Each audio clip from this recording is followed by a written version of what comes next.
This is the Fellowship of the North, an actual play of the One Ring from Stories with Dice. If you're enjoying our actual plays, please subscribe to Stories with Dice so you'll never miss an episode. Don't forget to rate and review us. It really helps others discover the podcast. Follow us on social media to stay updated. You'll find the relevant links in the description of each episode. Hello, Ed, waving at me from your lovely home. How are you today? Good. I was trying to get my own back on all the times that I start the podcast, but, you've got your shit more together than I ever do, so. So we're playing the One Ring today, second edition, which I have not run before, but I ran the first edition a lot many years ago, so this will be fun. I'll probably mix up some old first edition rules with second edition rules in my head, and Ed will probably correct me because he's a rules lawyer. Lies. Just kidding. So Ed, tell us who you're playing today. I am playing Halboran, or Ashcloak, as other people know me. I am playing a Ranger of the North. Hello, Charlotte. Hello, Urkel. So who are you playing today? I am playing Baranwin the Red Hand, who is a Bjorning. Bjorning, from the Anduin Vales. That is correct, just on the edge of the forest. And we have Pete with us. Pete played with us in Pendragon, for those who have been keeping score. Pete, how are you doing today? I'm fine, thanks. And who are you playing? Playing Assel, who is another Ranger of the North. Another Ranger of the North. So we have two Rangers of the North, and we have a Bjorning. We're down one player today because Tony, the sexy Spanish person, is out with his wife. He forgot that we were supposed to be playing the One Ring today, so he will be severely punished. Really got to question his priorities. Exactly. Okay, so it was in the early summer of the year 2965 of the Third Age that strange tidings first began to stir in the north. 24 years before, an alliance of elves, men, and dwarves had defeated a horde of orcs and wild wolves at the foot of the lonely mountain, and the free peoples entered a season of calm.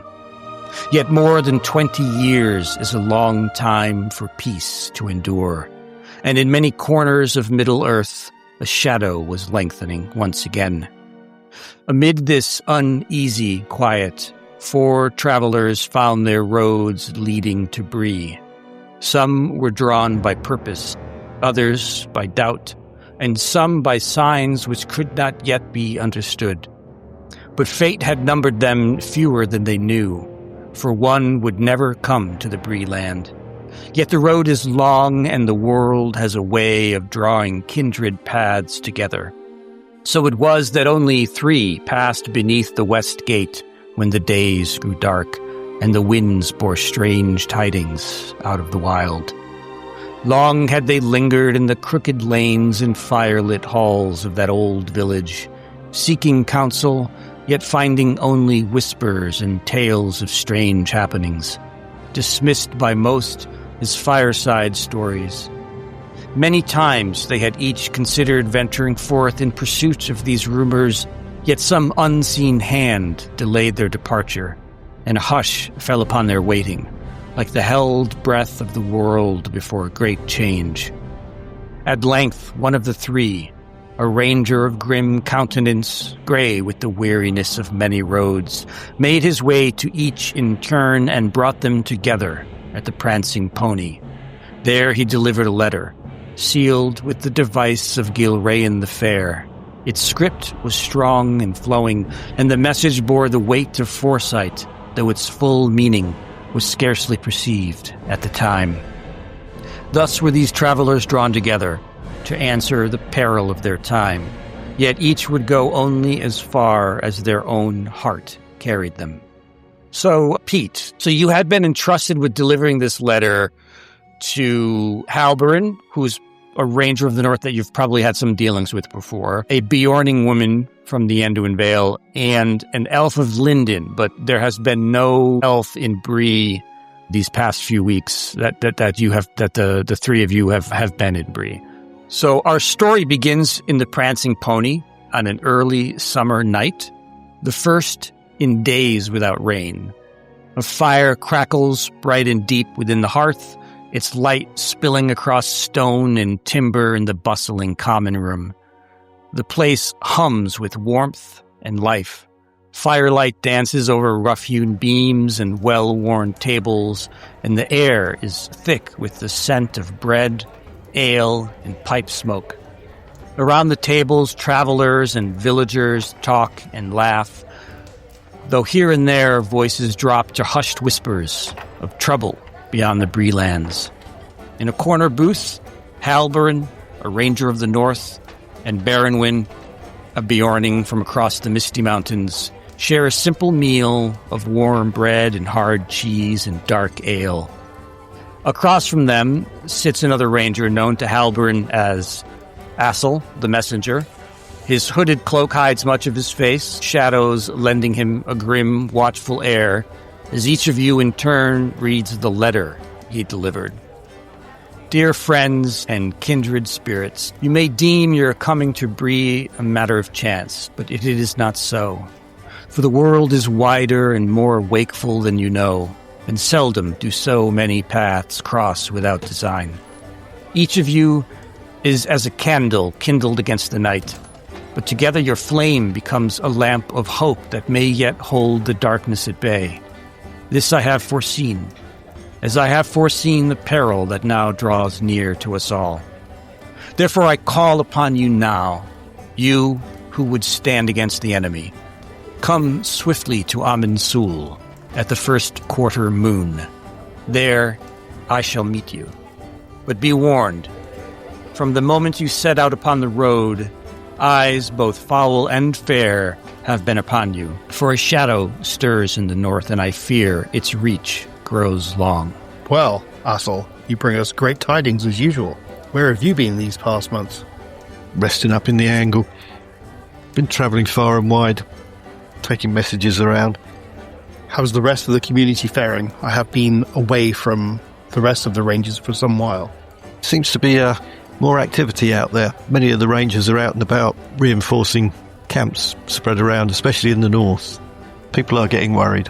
So they should. There is a darkness definitely coming. You each have rumor on your character sheet.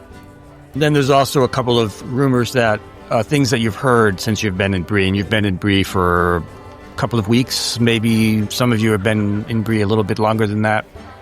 So you've heard that wild wolves are hunting further south, killing livestock. Some claim that the packs are larger and meaner, and they're even wandering as far south as the Great East Road. As bad as it was during the Great Winter? Yes. Another rumor is that they say that bandits are now getting bolder.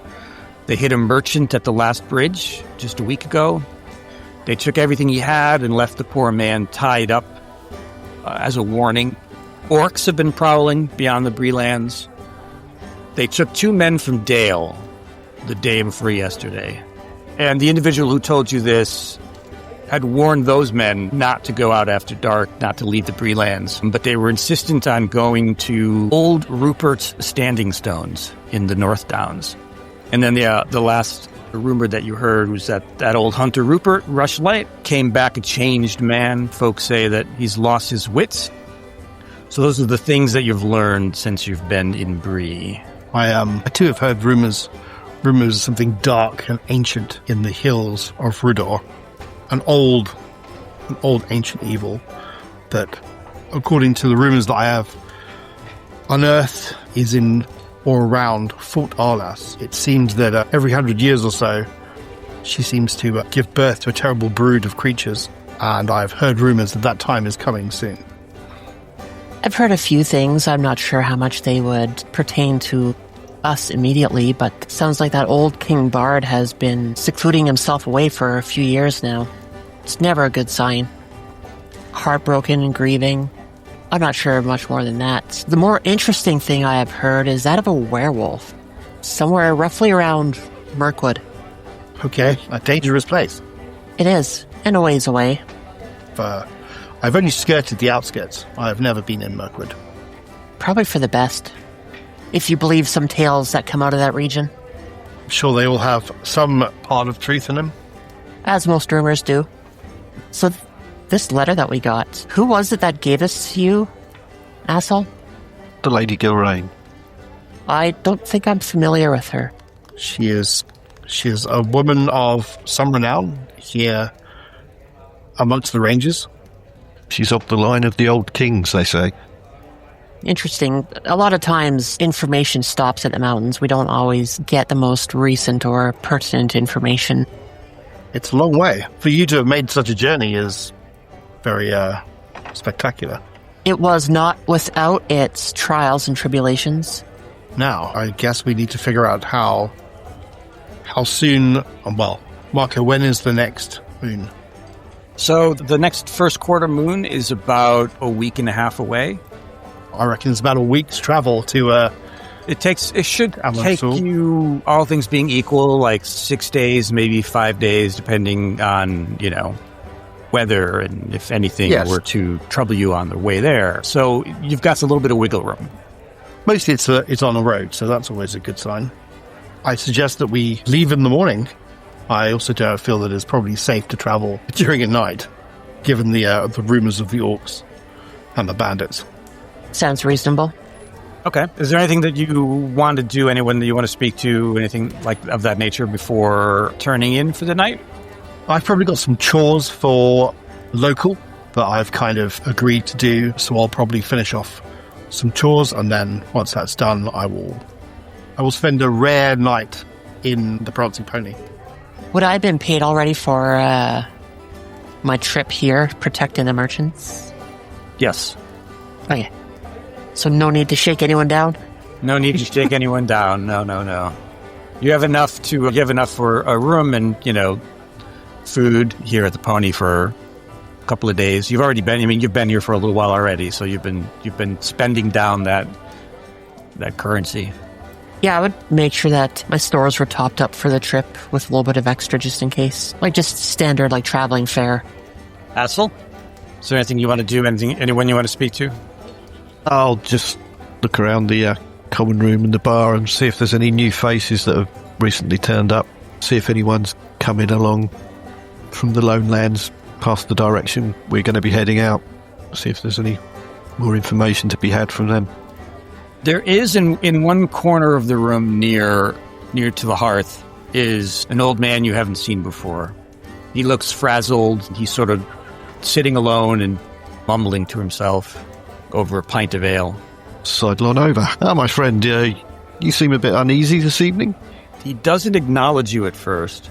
He seems to be sort of lost in thought, and then he looks up and sees you. Apologies, I didn't know you were there. Please sit. What? Sit down. Like you might have a tale to tell, my friend. Tale? Ooh, not a very nice one. Maybe of interest. And he looks over his shoulder and he says, "Shush! Did you see I'm having a conversation with a very nice gentleman? Where are you from?" Me? Oh, originally grew up in the northern Bree fields, but I move around quite a lot now. Not traveling alone, I hope. Not if I can help it, no. How about yourself? After what I saw up in them North Downs, I'm never leaving Bree again. North Downs, you say? My hunting days are behind me. So, what was it you saw up there then? Oh, don't make me go there again. Them standing stones. This is evil up there. Out hunting I was. Beautiful day, and out of nowhere, a sudden storm hits. I looked for shelter and stumbled upon this ancient ring of stones, and hoping to find a cave or something. There were these tracks and circling a pit in the center of the standing stones, and then this thick darkness just enveloped me, and I can't discuss it anymore. He knocks over his bottle of his pint of beer, and he just puts his head into his hands, and he starts muttering to himself and sobbing and turning to behind him and telling someone to get off his back. So, don't mind me asking, who's your companion, my friend? The one you keep talking to? He's no friend, that's for sure. Hasn't left my side since I came back from the North Downs. Will you tell him to go away? So, does he have a name? He hasn't told me. And he's been harassing you since you've got back? Aye, he has. Can I see if I can actually sense anything, or whether it just appears to be totally in his own mind? You can try well, you don't have any insight skill, but you could try. You could roll insight. Since you don't have any ranks in it, you would just be rolling the feat die. But you could try that if you wanted to. There you go. That was amazing. He just rolled a Gandalf. That's an automatic success. Yes. So you kind of see through the flickering firelight. You can sort of see there's this dark shape on his back. It's almost like a shadow of someone standing behind him. And it's definitely a dark feeling about it.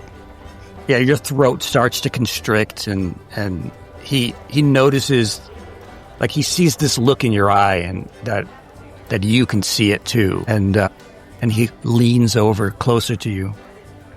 You see it, don't you? I can tell. Carrying a burden, my friend. I'm not sure I can directly help you with it, but if I can find someone who can, I'll direct them in your direction. You are a kind soul. Sometimes it tells me things. Tells you things? About what? It wants to know when elves are coming through. Bree. I've told it sometimes I couldn't resist. It's all right, my friend.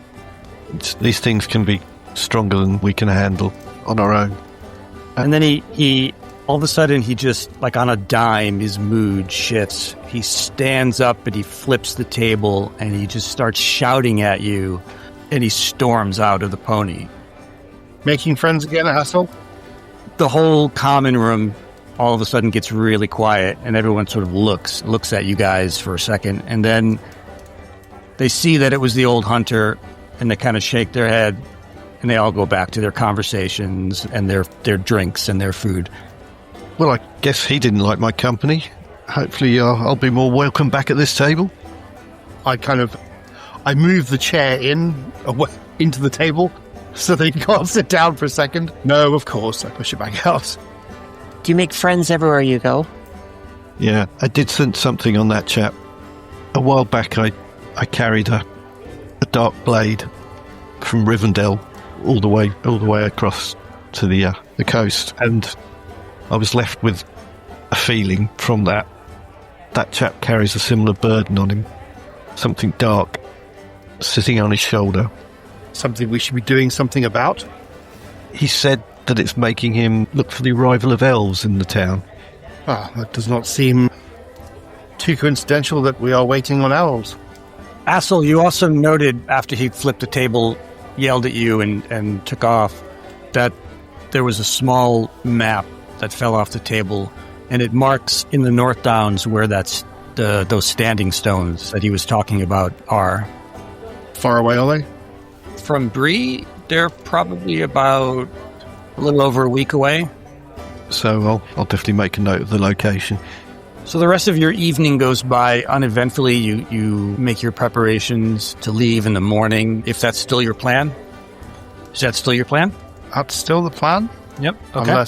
Unless you feel that it's strongly we should go north, but that's going to be completely against what the Lady Gilraine wishes. So let me ask you, members of the company, we have 4 roles to fill during travel. There's only 3 of you, so one person can double up on some roles, but you can only have 1 guide. So one of you can be the guide. That person should have a decent travel skill. And then you need a hunter, a scout, and a lookout. Hunter obviously would be hunting, scouts would be explorer, and lookouts would be awareness. So choose which roles you all want to fill. Assel, I probably think you're better at the travel. Yeah. I definitely can hunt. I can also keep an eye out and scout. So, Baronwyn, what about yourself? I, too, can help with hunting, but I've never done much on my own in regards to like traveling or scouting. Well, I guess if you want to do the hunting, then I can do the scouting. Sounds good. And then you can also double up as the lookout. Now, in regards to that man that just left, while it would take some time out of our trip, it looks like he might be in need. It'd be doing everybody a favor if we took an interest in that. I agree. And how many days do we have until the first quarter? You have about a week and a half. So we would be about a week late. Yeah, we're not going to do that. Unless we sent her a note saying, hey, we have something that we feel is important to take care of. Do you not feel I can give her a note saying that we've been summoned, we should go, especially as it's Gilrain? You seem to hold her in reverence, but... She's our de facto leader. Like, how much information would we actually know about her, prior to this? Like, being on the other side of the mountains? Yeah, so Baron Wynn, you probably don't know anything about her. You did meet a ranger who visited the lands of the Beornings several seasons ago, but I doubt he would have mentioned Gilrain. She's the mother of the chieftain of the Rangers. So Halberin would know of her, obviously, because he's a ranger, and so would Assel. I will not fight or debate this much. I will put my hand in fate's, and once we get there, I would hope that we would be able to make a case to go see what's going on up in the north. I would agree. Once we have met with her, unless there is something of great importance, we should go north and see what we can do. Okay. So you all have a good night's sleep at the pony. The morning is gray. It's early summer. You pack up your belongings, all of your gear, your traveling gear, and you set out from Bree to Weather Top. The east road stretches ahead. It's slick with mud from all the recent rain. And there's a low mist that's rising from the ground, curling around your boots. And each step feels heavier than the last as your feet are like getting stuck in the mud. The sun is struggling to sort of pierce this gray cloud cover, and the air feels much colder than early summer should allow.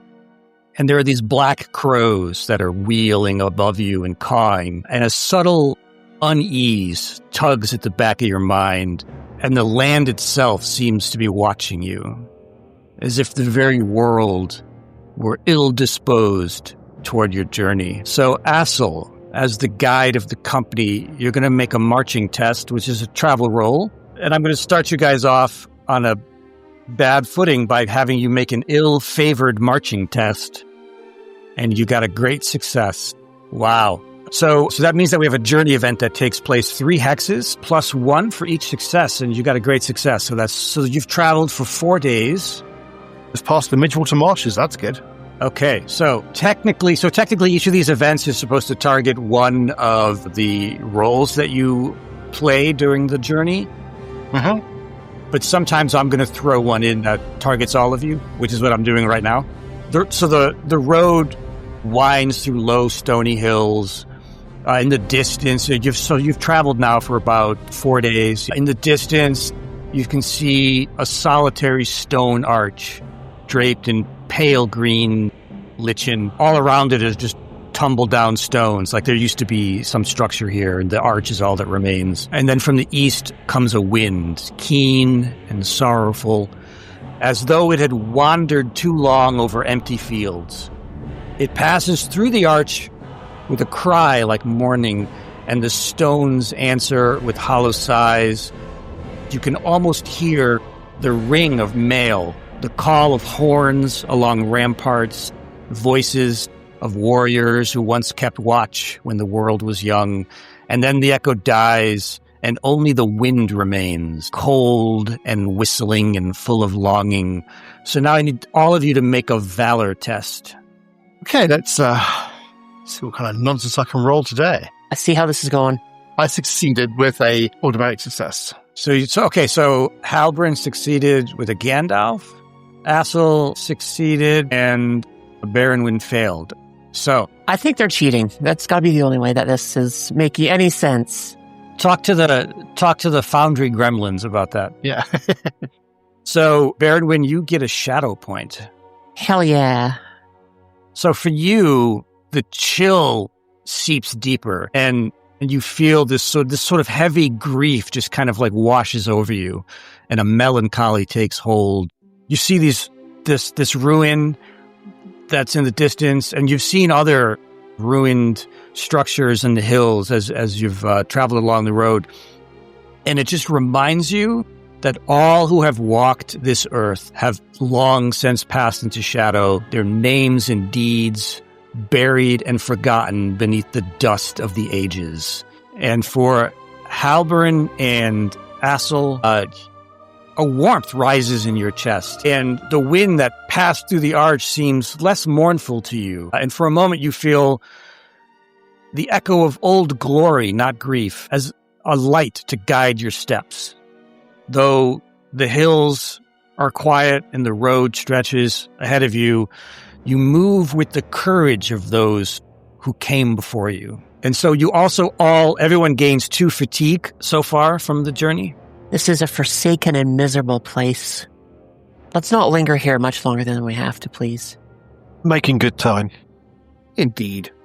This is a road I know well, and I do that thing that, I don't know if other people do this on long trips. They kind of like have spots that they go past, and they kind of go, oh, that's that place.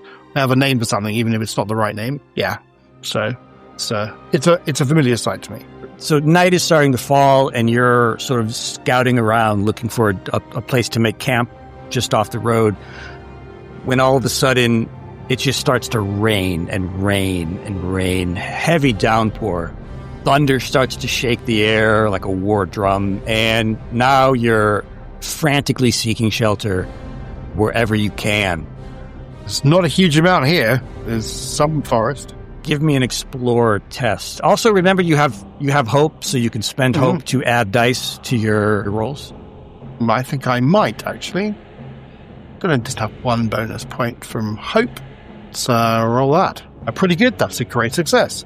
You see a familiar landmark, and you remember, because you're fairly close to Weathertop at this point, and you've made this journey between Bree and Weathertop many, many times, and you're like, yes, there's a rock overhang nearby. So you lead the company to this overhang. It's a jagged natural shelter. It gives you refuge from the rain. And when you get there, you find a crude campfire. Blackened logs are hissing from the rain. There's a child's mud-caked shoe half buried in the dirt.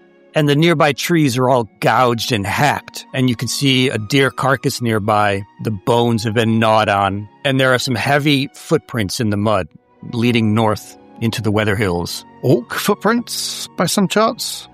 Indeed they are. I touch the fire. Is it very recent? It's warm, yeah. They're close. Do you want to hunt some orc? By the look of that child's shoe, I think it's fairly urgent. I don't believe we have the luxury of time now. Baronwyn, give me a hunting roll. Will do. You're also going to make it ill-favored because of the weather, so if you want to spend hope, you can if you want to. And you know what? Hope point, bonus die, yes. I need all the help I can get. All right. And that was a failure. Of course it was.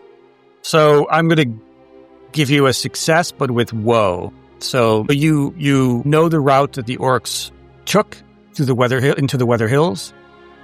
You start leading the company north into the hills, through the dark and the rain, following these tracks. A string of bow. Yeah. The rain has not been doing us any favors to track these beasts down. I too will start with a bow in hand.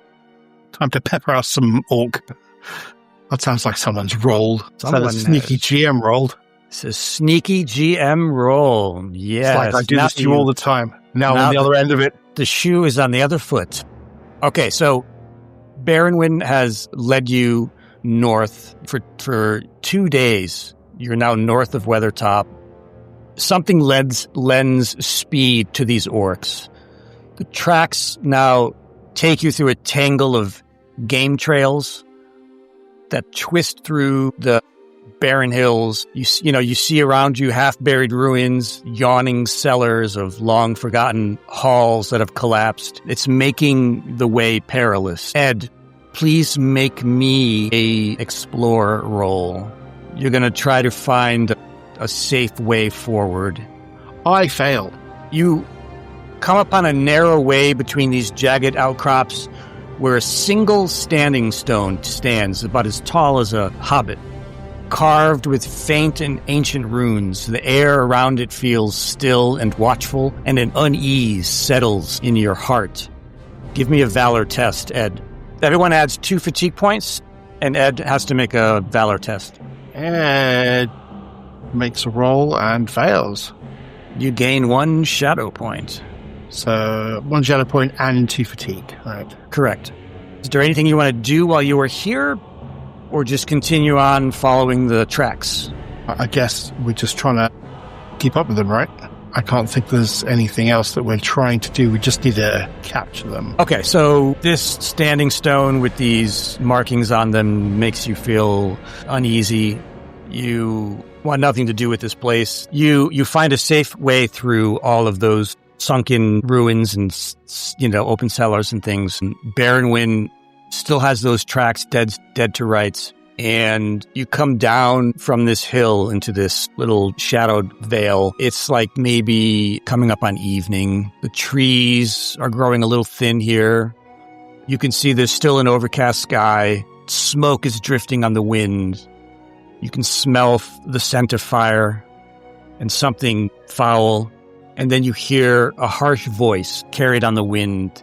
Took you long enough. Inform Zakrug, we've found him, another elf. And then you see 3 wargs slink into view. Their ears are twitching. There's a small clearing, and you can see a fire flickering.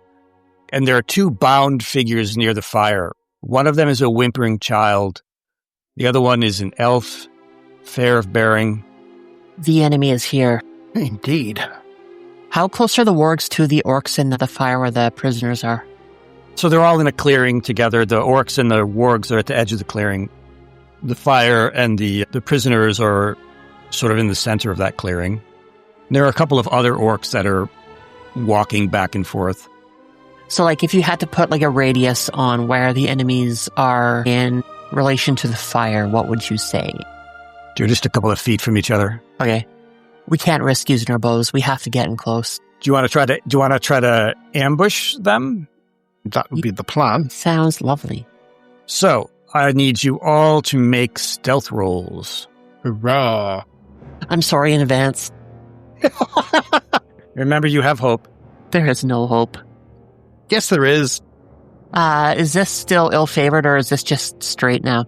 Just normal. Okay.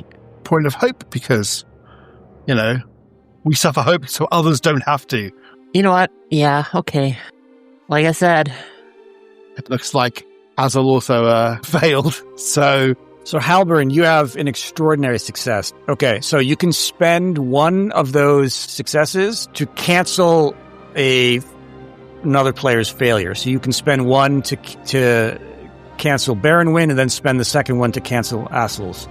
Okay, I'll use both then in that case. So as we kind of go closer, I see that we're going to be going over some kind of terrain that's going to make a noise, so I kind of take them in a different direction, and we kind of surprise them from the east instead of the south or something. Oh, wait, how many of them are there? As we get closer? Okay, so the enemies won't be able to make opening volleys. You will, if you wanted to. Yeah. And they will lose 1d6 on all of their combat rolls during the first close quarters round. So we all loose an arrow and then charge at them. Although, Charlotte, why did you think that we couldn't attack them with our bows? Well, if the prisoners were so close, I would be afraid of missing and hitting them. I guess, Marco, is that a potential? Maybe.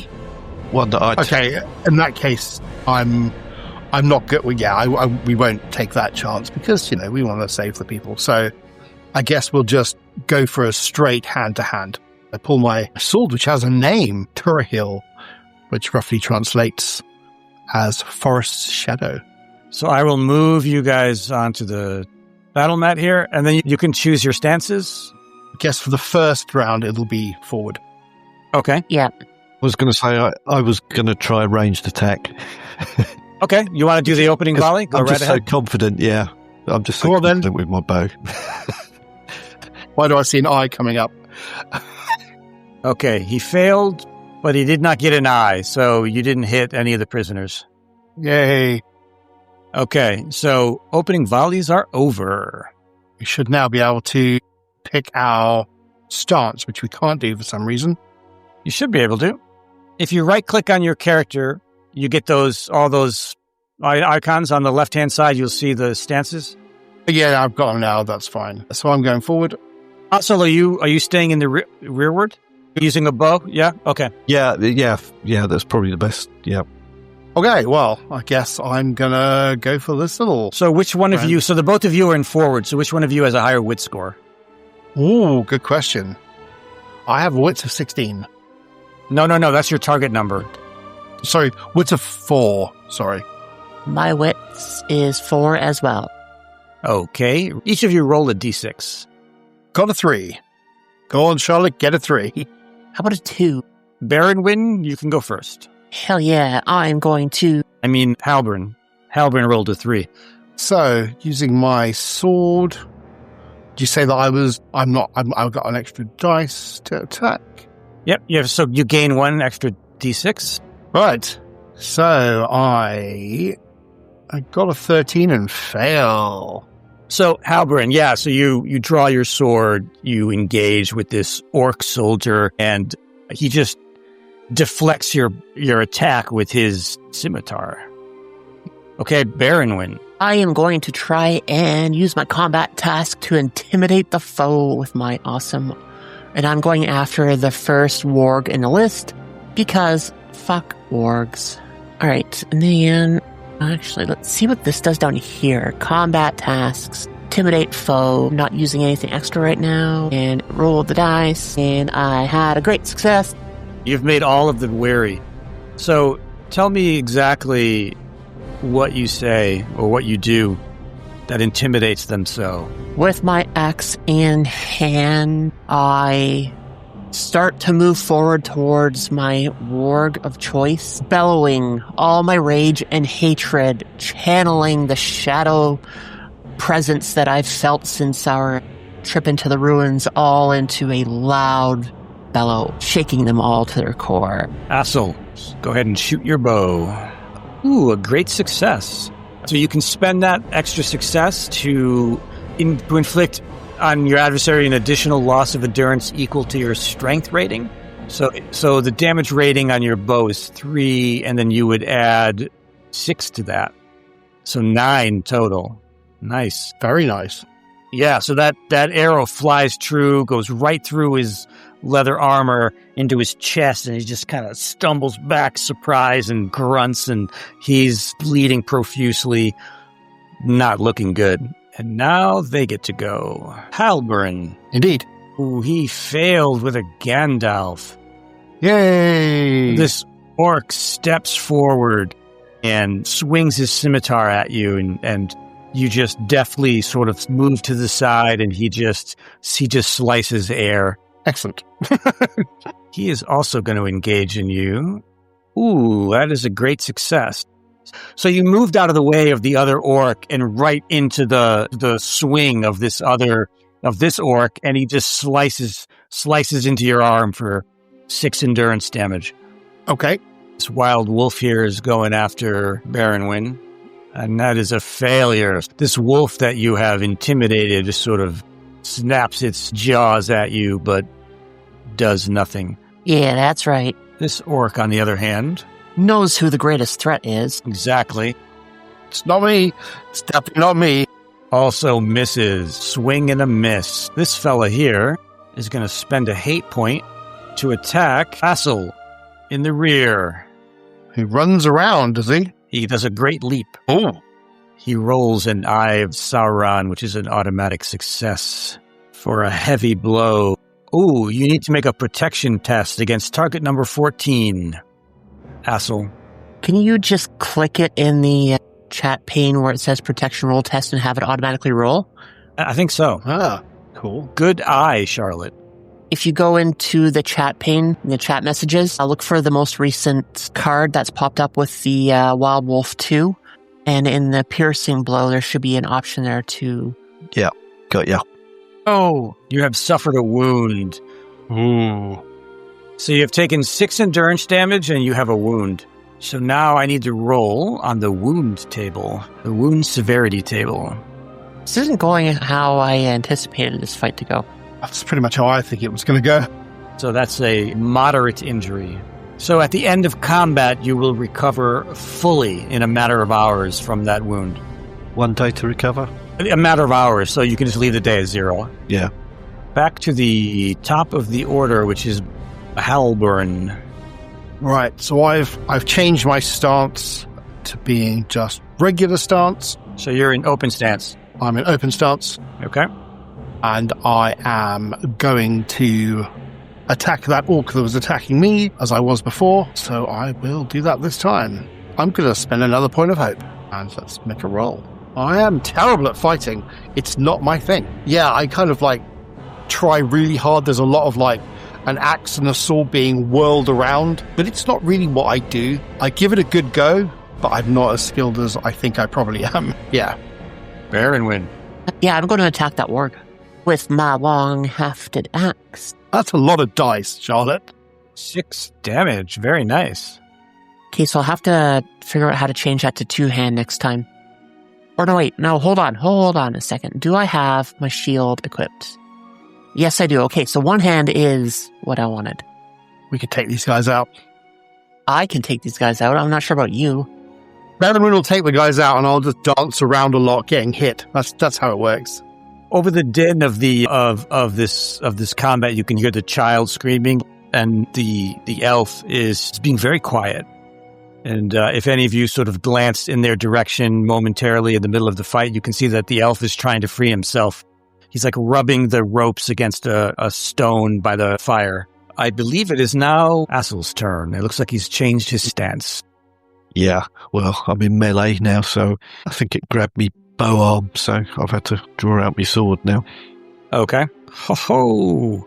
So that is a great success. And your sword does what now? 4 damage? Yeah, 4 damage. And do you want to add your strength to that? Okay, so that is... Holy smokes, all right. Tell me how you have ended this warg's miserable existence. Well, it's probably still got hold of the sleeve where it bit the arm, so basically I've just tugged back and just shoved the short sword into its face. Right, right down its throat? Yeah. It whimpers and lets go of your arm, and its body goes slack and just falls to the ground, dead. Right, let's see what they do to me then. Oh dear. That's good. That is a failure. I'm missing. How long does the wariness last for your intimidation?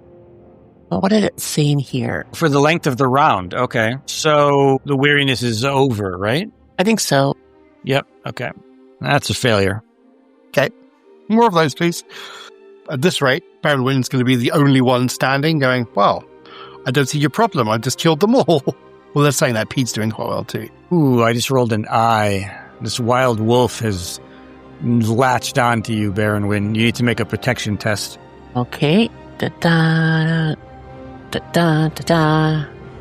I'm protected.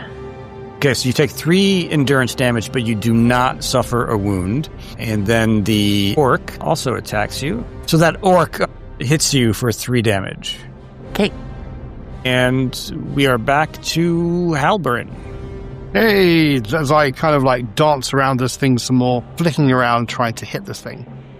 Which I shall do again. Again with Terror Heal, which I'm going to continue to use some more hope because I need it. Let's see what we do. Yes, it hit him at last. Which one did you target? The one at the top. Okay. 4 damage. Okay. That's it. That's me done. Just a flesh wound.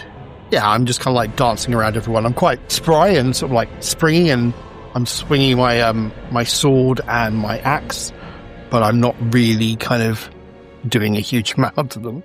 You know what? Baronwyn goes first because she's the one that's in forward. Yep. So that was a mistake. So Baronwyn, let's have you go, and then we'll have Assel go, and I'll get it right next time. Okay, Assel's gone already, hasn't he?